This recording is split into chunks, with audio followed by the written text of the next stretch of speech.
আসসালামু আলাইকুম, শাওলিন কিচেনে সবাইকে স্বাগতম। আশা করি বন্ধুরা ভালো আছেন। আমি আজকে আপনাদের সাথে শেয়ার করব ফলি মাছ ফ্রাই। এখানে একটা কড়াই নিয়ে এর সাথে দিয়ে দিয়েছি 1 চামচ হলুদ গুঁড়ো, 1 চামচ মরিচ গুঁড়ো, স্বাদ মতো লবণ, 1 চামচ সয়া সস, 1 চামচ আদা পেস্ট, 1 চামচ রসুন পেস্ট, 1 মুঠ পেঁয়াজ কুচি। এখন আলতো হাতে এগুলো মেখে নেব। আর দিয়ে দিয়েছি 2 চা চামচ কর্নফ্লাওয়ার।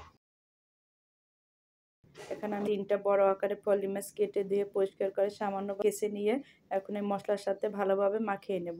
এভাবে মশলার সাথে আলতো হাতে মাখিয়ে রেখে দেব আধা ঘন্টা। আধা ঘন্টা পর চুলায় একটা ফ্রাই প্যান বসিয়ে এর সাথে তেল দিয়ে তেলটা গরম করে দিয়ে এখন আমি মাছগুলোকে ভাজার জন্য ফ্রাই প্যানে দিয়ে দেব।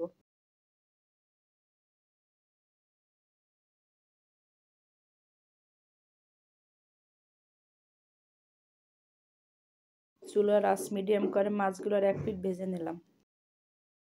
কিছু সময় পর মাছগুলোকে উল্টে দিলাম।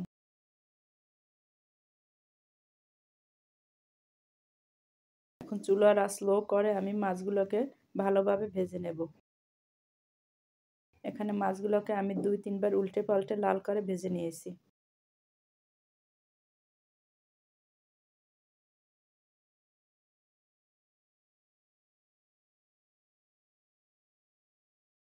মাছগুলোকে ভেজে আমি একটা প্লেটে তুলে নিছি।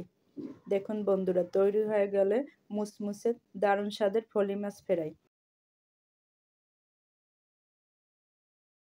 আপনাদের যদি আমার এই ফলি মাছ ফ্রাই রেসিপিটি ভালো লেগে থাকে আমার ফেসবুক পেজকে ফলো করবেন, ফ্রেন্ডস এবং ফ্যামিলিকে শেয়ার করবেন, আমার ইউটিউব চ্যানেলকে সাবস্ক্রাইব করে বেল আইকনটি বাজিয়ে রাখবেন যাতে নতুন ভিডিও পেতে পারেন। সবাই ভালো থাকবেন, সুস্থ থাকবেন। আল্লাহ হাফেজ।